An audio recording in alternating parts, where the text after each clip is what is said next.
My next guest is Dan Edwards. Dan is the principal of a large primary school in Leicester, England.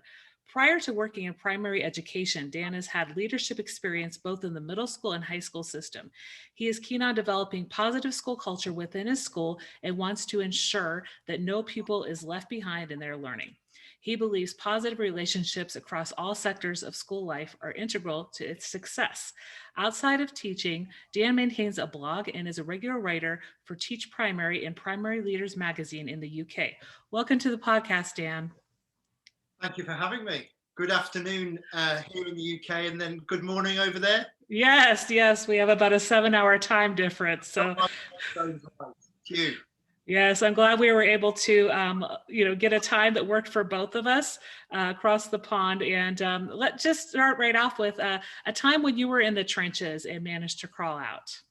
Well, I think any new journey in teaching is always you're pretty much submersed in the the survival tactic, of it were to kind of carry on the analogy. So I suppose, when I first took over my school as a leader 3 years ago, Woodstock Primary Academy, it was very much a joint kind of achievement of kind of, first of all, knowing who I was as a leader, but also trying to ensure that we were providing the best for our pupils. So there was a lot of really hard work that went in very early, a lot of self-reflection on myself and my staff, and also as well trying to navigate the school and its culture, both with pupils and parents, to make sure that we were becoming one a little bit more and making sure that we were working together as a team. So I feel the analogy of, crawling out the trenches, although we weren't at battle with one another, we were pretty much, digging deep and moving forward. So I think we've finally got out of the trench, and we're now kind of working together to see where we go next. So yeah, I would say the first part of my journey as a school leader, as a principal, was was a challenge. Yeah, very much so. So would you say probably at least that first year as a principal was really a transition year and kind of working your way into the system and learning how to, you said you worked as a principal in another school prior to the current school you were in. I was an assistant principal in a smaller primary school. And again, every school has its different challenges and its different successes and its different areas of development. And as much as you try and take from your experience, nothing will ever, support you for the new experience you're going to take. There's always some similarities.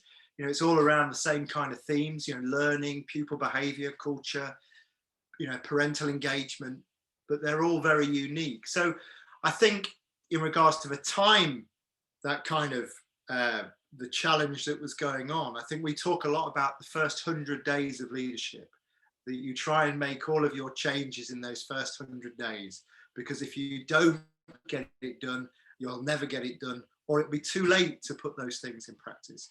So I suppose, the first 100 days, the first 6 months were the learning journey, were the hard bits, because as much as you're trying to find out the school and the context that you're working with and the history of the school that you're trying to reframe or trying to move forward, you're also learning very, very quickly about yourself as a leader and trying different hats on or trying different guises of what kind of works. And then really you get to the point, I think, after that first 100 days, and you realize that actually the person that you're trying to be should really just be yourself and nobody else.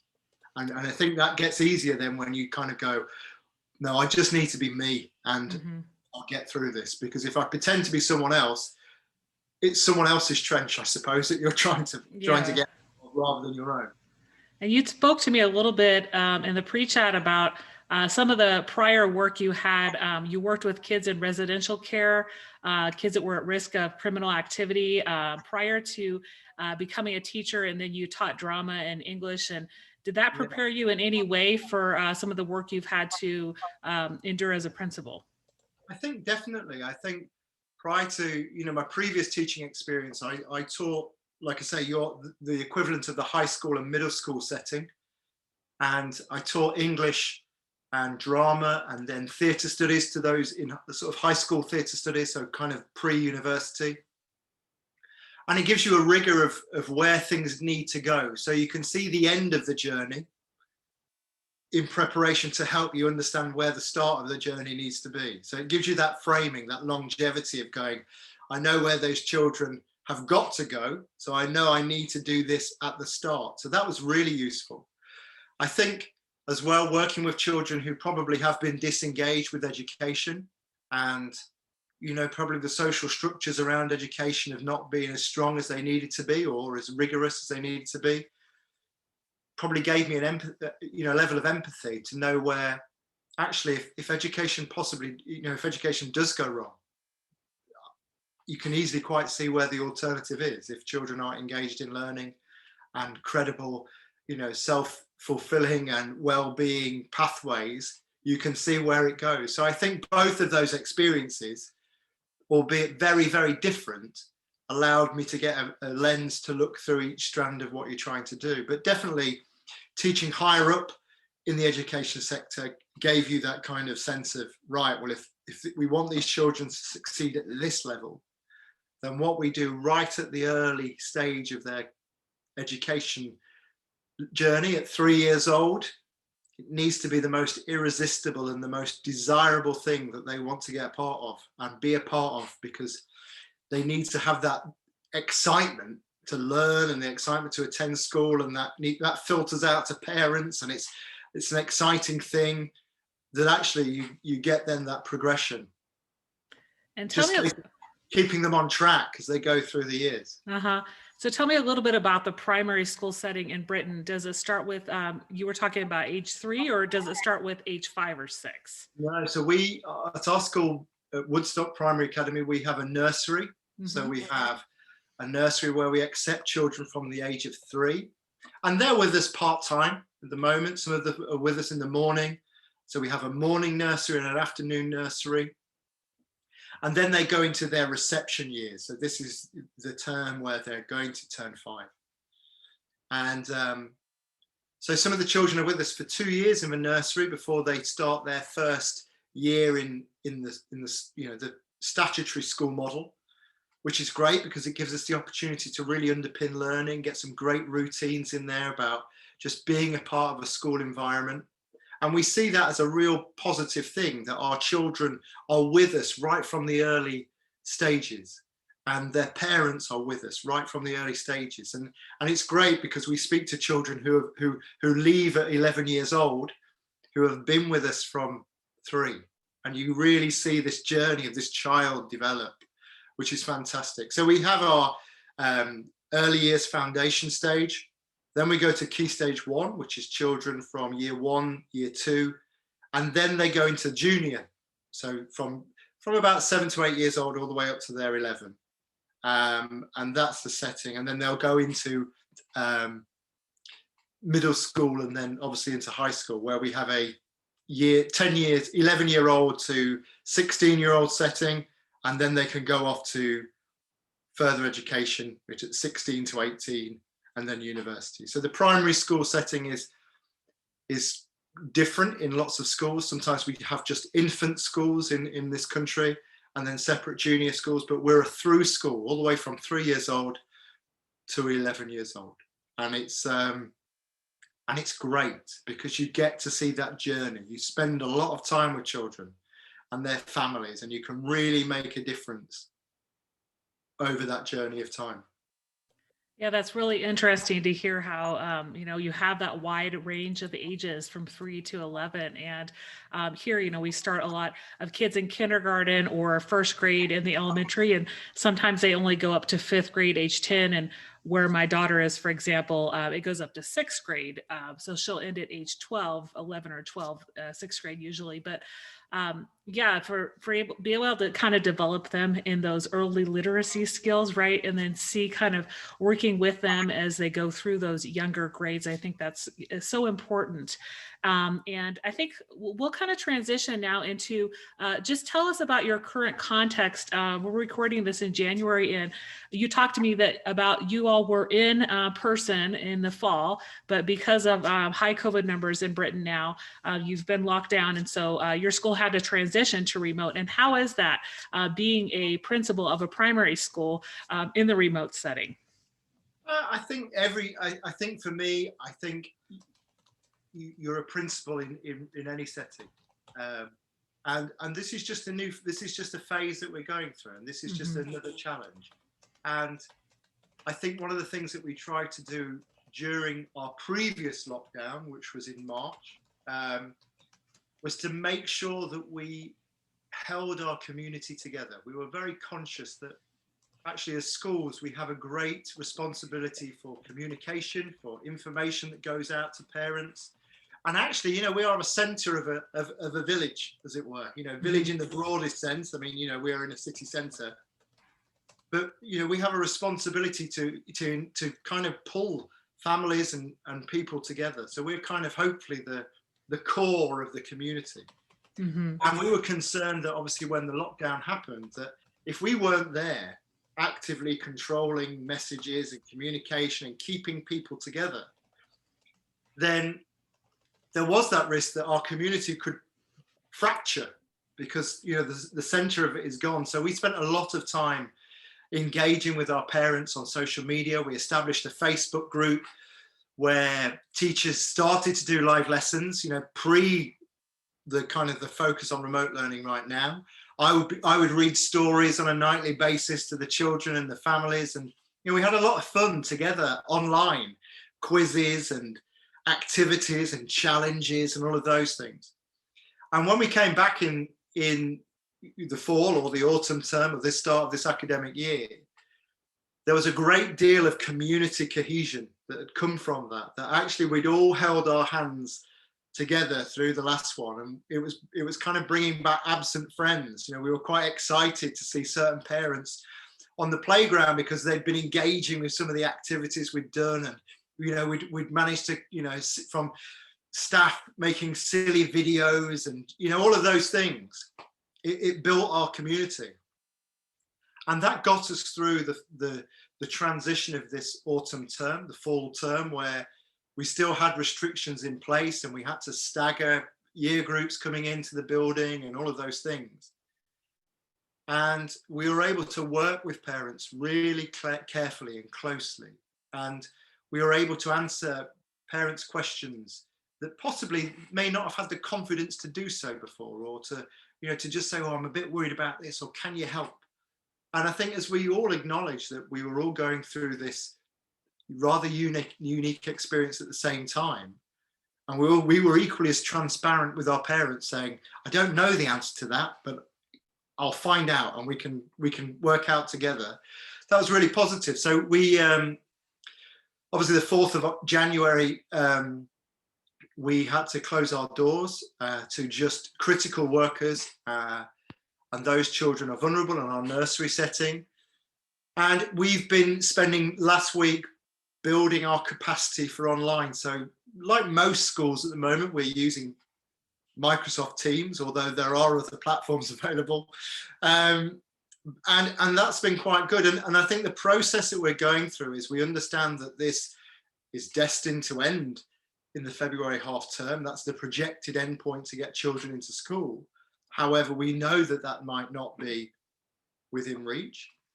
And so we're really just taking one step at a time, working with our parents again, ensuring that firstly, everybody has a device that they can access, then that our staff feel comfortable in delivering lessons, then our parents feel comfortable in answering questions. So we're going through a really steady, I hope, slow and steady transition. So hopefully by the end of this week, the whole school will be accessing online learning. Those children who need additional support are on our radar and in receipt of that additional support.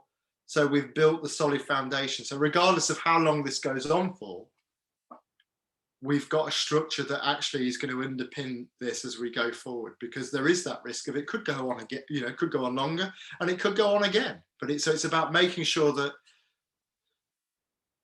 when you move to a remote learning model, there's so much information to send out, just from various logins to various websites and things like that, to actually people understanding how digital devices work. All of a sudden, Microsoft Teams was there, but how many parents know how to access it? How many parents, children know how to upload something on the class notebook? So there's a real learning curve to go in. And I think we're taking our time one step at a time, making sure that we're all taking that step together, answering any questions as we go along, and taking another step together, because we're all in the same place. So slow and steady wins the race. The tortoise and not hare, I think, in all of this.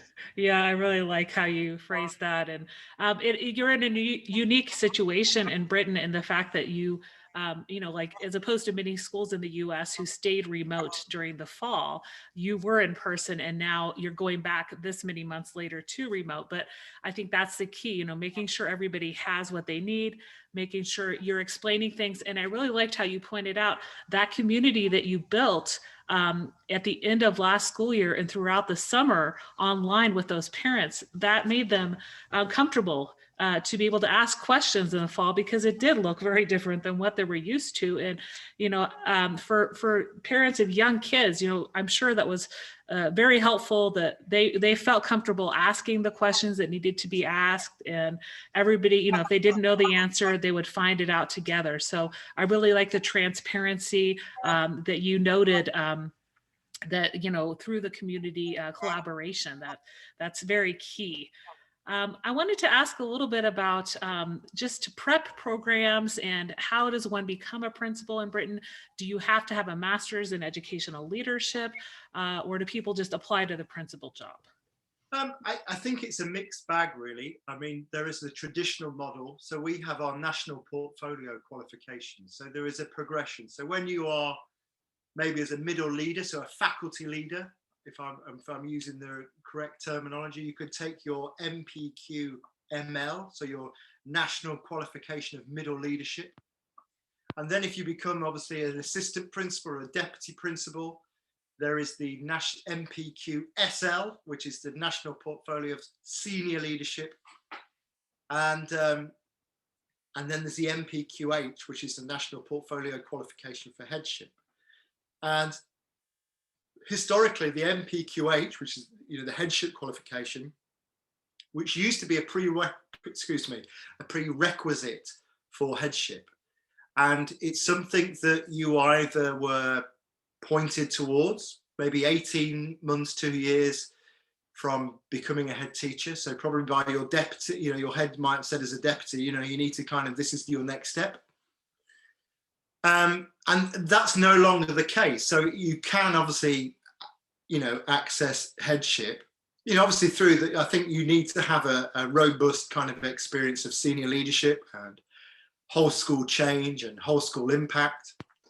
However, the progression can be quite quick, and it's not something which is,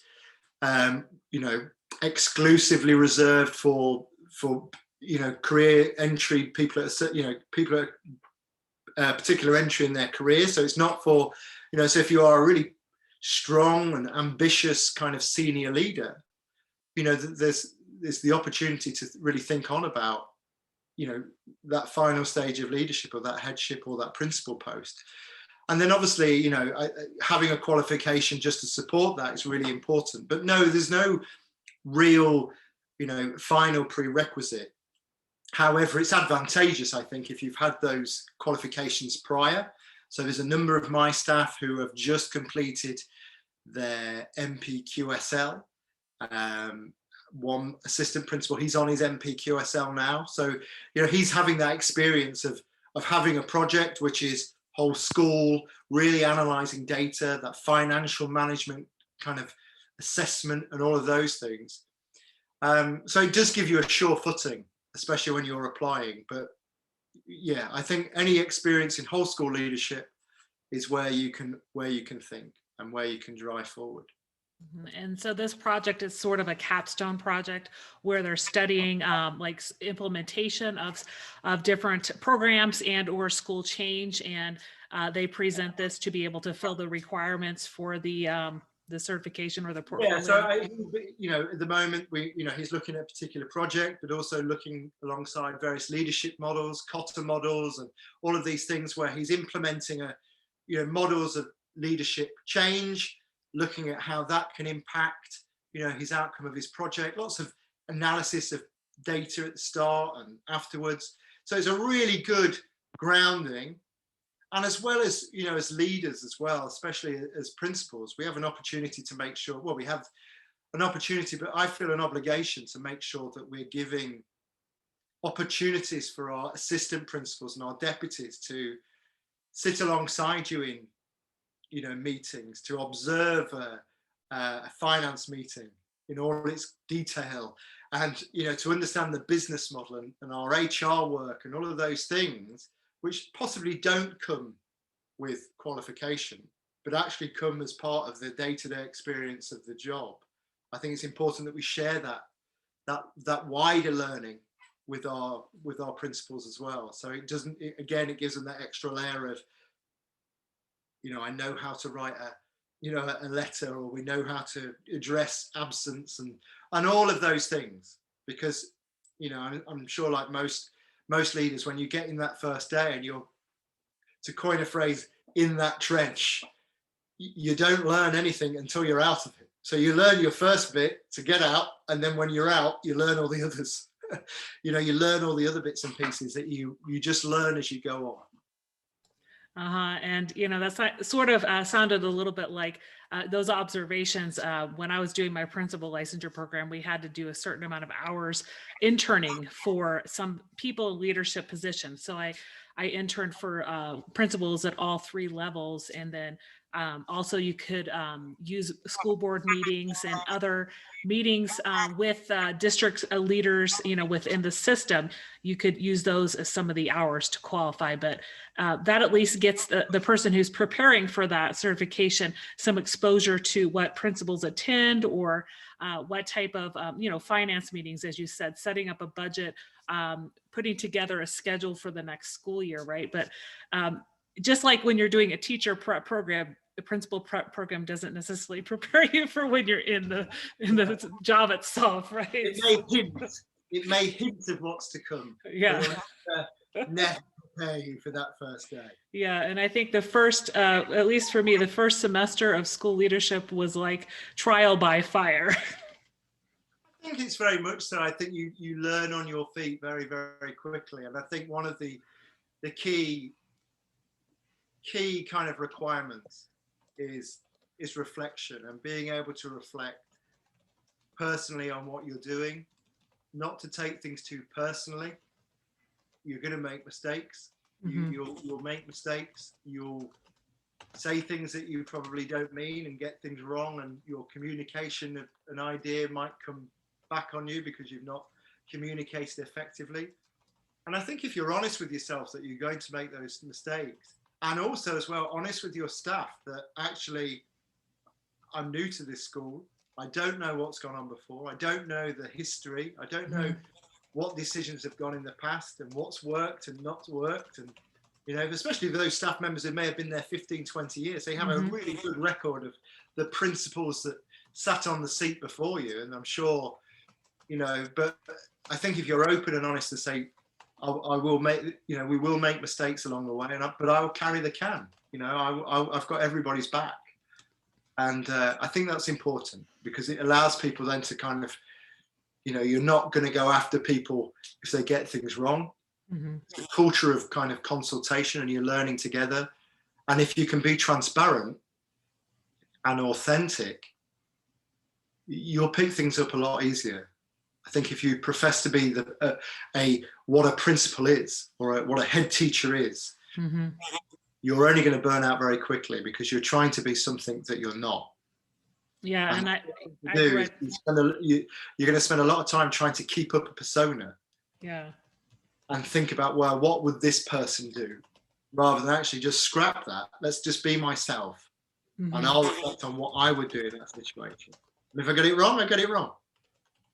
Yeah, and I really like how you say that because, and I've read that in several books, leadership books, like by Todd Whitaker, for example, about the fact that if you admit that you don't know everything, right? If you admit that, like, if you're new to a building, ask some of those teachers who've been there a long time, about some things, and you admit that you're learning, that you're not perfect, people will regard you in a lot more of I think, a way that they can easily communicate with.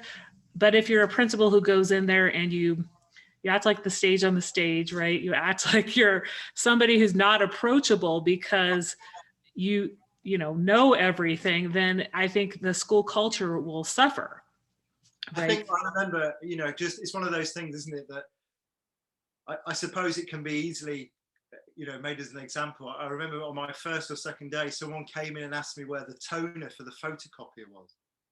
The simplest thing. Where's the toner for the photocopier? Now, I could have gone on a hunt around the school to kind of keep face and go and find the toner because I know where everything is. I just was quite honest and said, I don't even know where the photocopier is, let alone where the toner is. And I think it's that thing, isn't it, of just going, I don't know. You need to show me. And, when you're imposing routines or kind of, policies in the school or just simple things of what are running and how do we run dinner time or how do we run lunch time or break time, if I don't consult where the information is, if I don't consult those, members of staff who look after children during lunchtime and break time and in the lunch hall, if I don't speak to them, because they know how it works, they know what's going to work, they know what's not working. You go where the information is, and if you can go where the information is and talk to those people,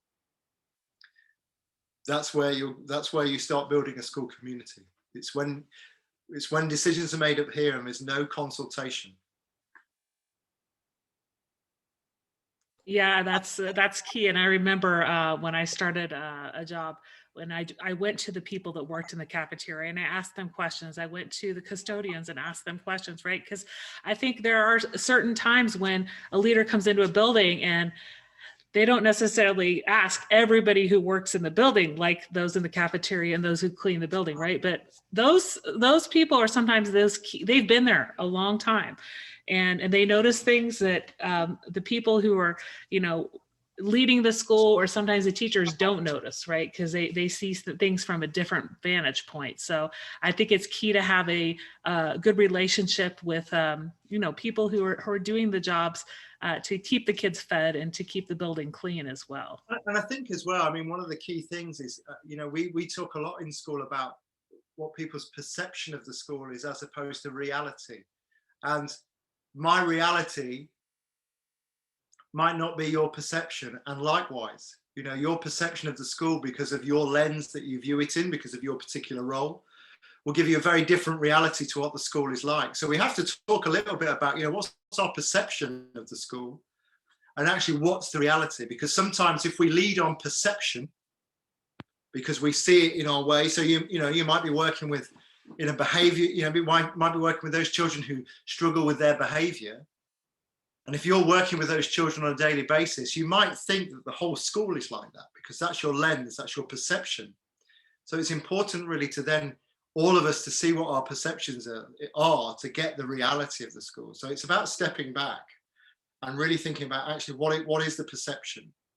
And I think sometimes as leaders, we go down those rabbit holes where, we had a very strict when I first came to the school, we wanted to make sure our school uniform policy was up. So we tried to challenge all the children to make sure they wore nice black shoes for school. So it was black shoes. Have you got your black shoes on? And every person we saw not wearing black shoes, we were like, not in black shoes. But we forgot the 445 children that were in black shoes. So the perception of this black shoe, you're making sure that children in black shoes, you kind of look at the bad things, but you have to step back and kind of go, hang on the grand scheme of things, the reality is very, very different. So it's about what the perception is and the reality and actually stepping back and making sure you do that from time to time. Yeah, and I think that's key. Like a lot of the time, And one of the podcasts that I put out yesterday, he was talking about cell phone use, and I've seen it when it is about like hats in the building. And sometimes you focus on that one thing, like of trying to get hats off of kids, as opposed to looking at, okay, who's doing what well, right? What are the kids doing? That's good. Yeah. That's it. There would be a greater percentage. And if you broke that, the 3 students down that you had to take the hats off Yeah. or put the black shoes on, there wouldn't even be a percentage of your school. Mm-hmm, mm-hmm. So it's about looking at what the reality is. Yeah, yeah. Well, let's talk a little bit about some of the professional development that you've been attending over the past year. You've become a lot more active on Twitter, and I know you've spoken a little bit with the Teach Better team during their summit at the end of December. So tell me a little bit about how you've become more involved via Twitter and other mediums. I think one of the things for me is that we are in a position where what we're going through as a sector is global. This is the first time where everybody is going through this position of change, or this position of moving out of the classroom and going into remote, this offer of remote learning. And I think for me, through lockdown and obviously the restrictions that's been placed on us as a country, that we've all interacted with Twitter and social media, but it's the first time I think I've really interacted with it and looked at not what's going on in the UK, but started to look at actually, well, you get a sense of what's happening in the UK from your PLN, your network, and it's then looking at actually, well, hang on, this is a similar problem elsewhere, or this is a similar, I wouldn't say problem, but a similar challenge elsewhere. So how is it working outside of my country? What's happening over there? So it was just nice. I spent a lot of time kind of trying to, and time zones don't help. So I was trying to start conversations with, principals, high schools, elementary school leaders, looking at networks that are already established and just finding out more. And just talking to people. And I think, we have, one of our standards is our teaching standards, and one of our, head teacher standards is the fact that we have a responsibility for our own PD. We have our responsibility for our own professional development, that we shouldn't just sit on the knowledge that we have when we enter the profession. We should be growing and making sure that we're reading and making sure that we're getting out there and networking. So I took it, I'm just taking it upon myself to make sure that I find out what's going on and connecting with people. And I think what's really important about the internationality of this is it gives you you can start seeing what the kind of the similarities in the language that we're using in regards to the models of learning that we're trying to develop. There's really good opportunities for teacher to teacher PD and informal networks, but also as well, we've got children up and down the country, we've got children across the world who are at home, and we're at home and we're conversing, through a screen with our teacher, and it's very two-dimensional, and the 3-dimension of education has gone. It's there, it's two-dimensional. And actually, if we can establish links as teachers, it gives us the opportunity to start thinking, okay, well, how do we globalize this two-dimensional situation that we're in, and actually start going, okay, could we do something project-wise from one school in where you are in Colorado to everywhere, start building links, because we can really kind of, I'd like to think that at the end of all of this, we get something positive out of it. And I think for me, my PD is to find out what's going on with other people across the globe, to sort of formalize, my thoughts, to sort of engage in conversations, because it's what we should, it's important that we do that and maintain that. Yeah, I definitely think this has been a year where people are really reaching out to, educators around the world. And I think I've really taken advantage of all the free PD that's out there, right? All the webinars and just listening to thought leaders and, starting this podcast myself in May and learning from others and hearing about their experiences. Talk to me a little bit about how you plan on, towards the end of this school year and over the summer, looking at learning loss through gap analyses, and what your thoughts are about the post-pandemic education and how that should change in Britain, because you says it's very rigid still, kind of like the Victorian times. Well, I suppose, if we look at classroom layouts, in certain schools, if you've brought in a picture of, an earlier Victorian classroom, you would see children in rows facing the front where a blackboard was, or a chalkboard, and the teacher there. Now,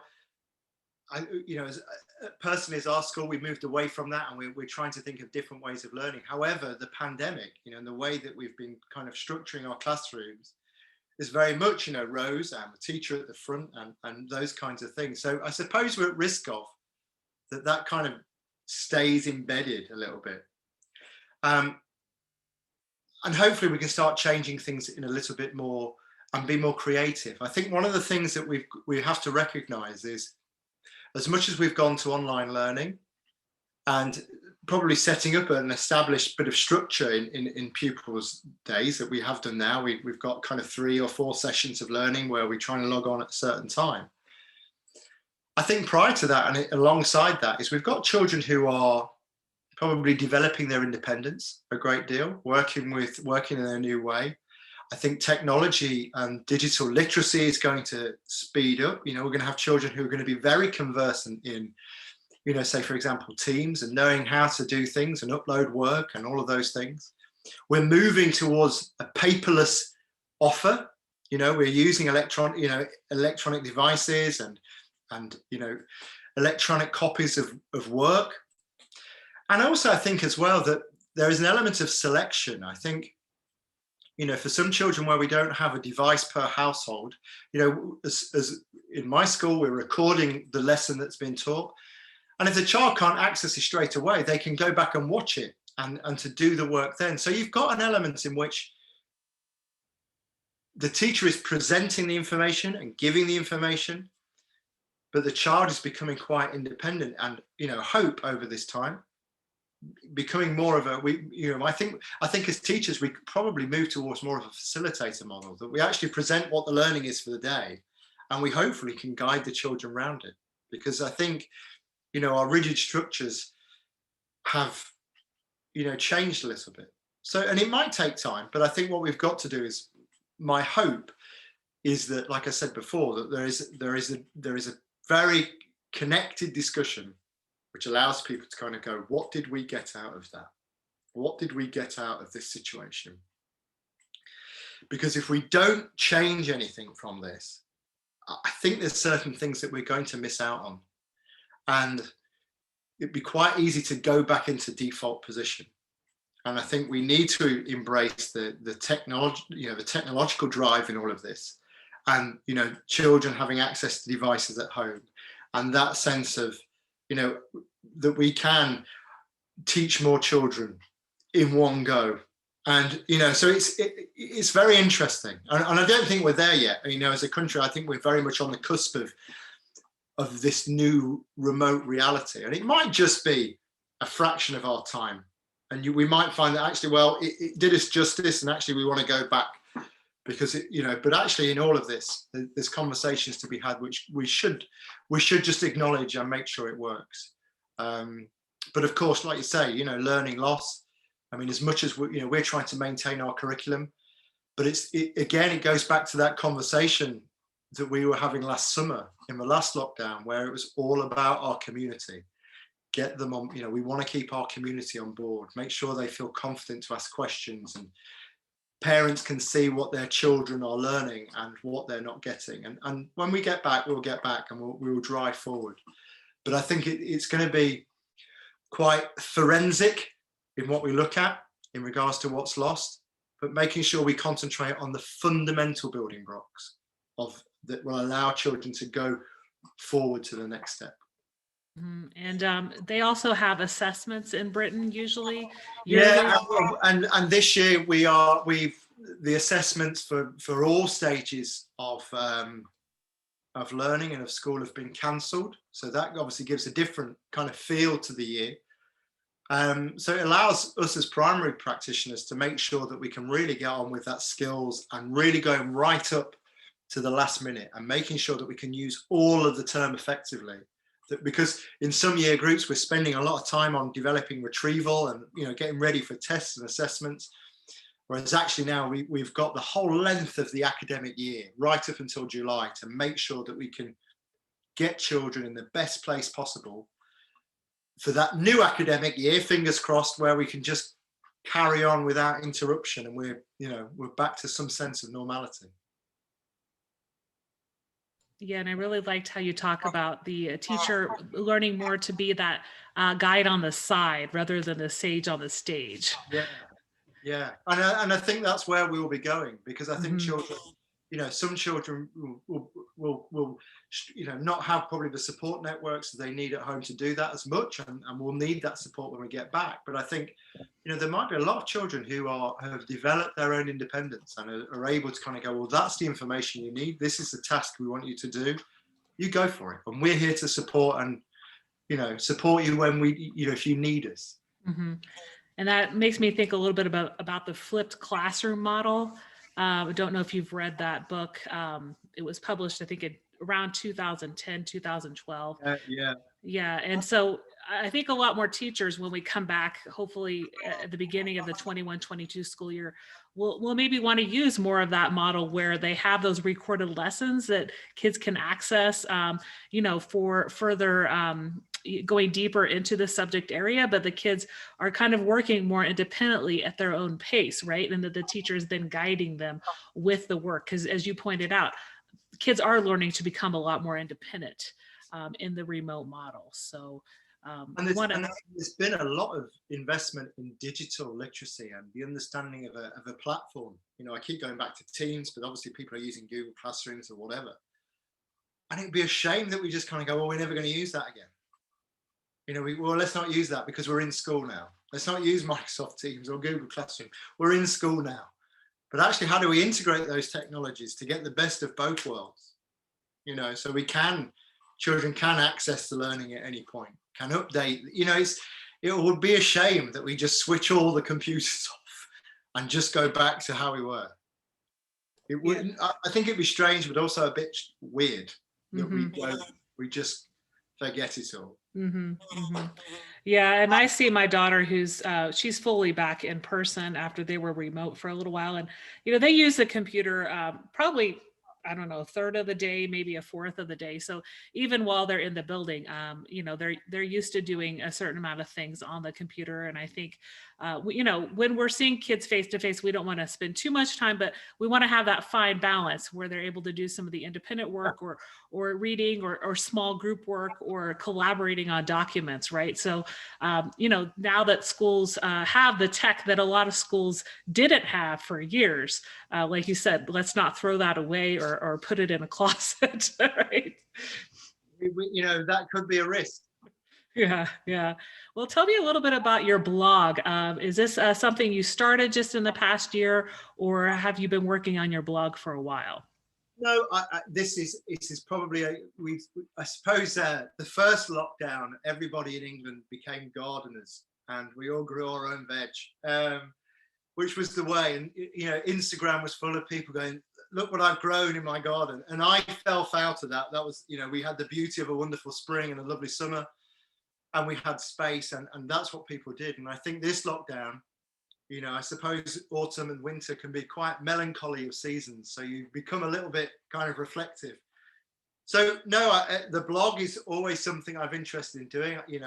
I'm not one to admit, but I'm kind of happy to admit I like the sound of my own voice, and I like the sound of my own thoughts, and actually trying to put things down on paper, just to share ideas and opinions.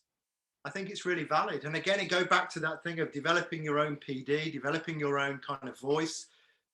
If you worked in medicine, you'd be presenting papers, you'd be attending conferences and working collaboratively on new ideas and new investigations. And as much as I think that the teaching community is doing that, I think probably we kind of think that we're not allowed to do that, or we feel constrained by that.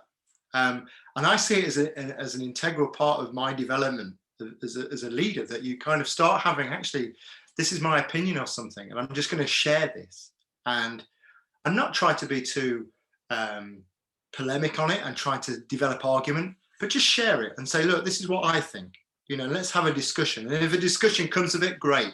If we don't, at least, we're all sharing viewpoints, because we can be quite insular as leaders and as school leaders, because the day-to-day existence, can be overwhelming. So having that time where, you come back from school and you finish your kind of additional school duties that you haven't done in school, but it's still only, 6 PM and there's nothing left to do. It's, it's nice to engage in that, really. And I don't really think of anything else really, apart from teaching and education and running. They're the kind of the 3 things on my main agenda.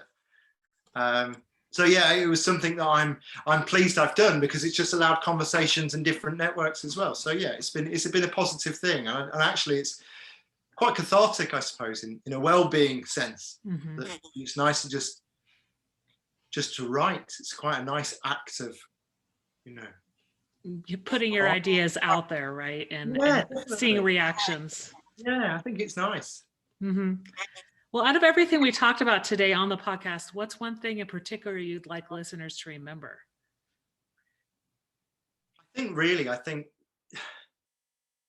just there's nothing wrong in asking for help, regardless of where you are in your career, especially in education, even as leaders, even as, executive leaders, or where you are in your career. Just ask for help. Just say, I need a bit of help. And also as well, if you see someone stumbling, ask them for help as well, because I think, we're a very proud profession. We have a high responsibility of ensuring the education of our society and our generations, and we don't want to be the ones to feel that we're getting it wrong, or we might make a mistake, and we can carry that around with us a lot. And I think the most important thing is to say, can you help me? Can I have a bit of help? So yeah, reach out, I think. Yeah, I think that's so important these days. And despite a lot of struggles teachers and leaders are having, this past school year, I don't think there are still a lot of people that aren't asking for help. They're kind of sequestered in their office or in their classroom. And I think Twitter is a great place to ask for help, get feedback, and as you said, a blog, or developing your own PLN through these contacts on social media. Where can people find you online, visit your blog, and get in touch with you? Yeah, well, I have, I suppose the most important thing would be to share the Twitter handle of my school. So it's at Woodstock Acad. So normal times, you'll see all the fun things we do at school, all the learning opportunities, some of our fantastic pupils' work. And I love sharing what we do as a school to everybody. My Twitter handle is Dan Edwards _77, and my blog is leadinginthennow.org. So yeah, that's where people can find me and find out more about my school and what we do. Great. Well, it's been so nice having you on the Out of the Trenches podcast today. I learned quite a lot about your work and, just your passion about making things better for the students at your school. Thanks, and have a great rest of your day. Thanks, Dana. Thank you.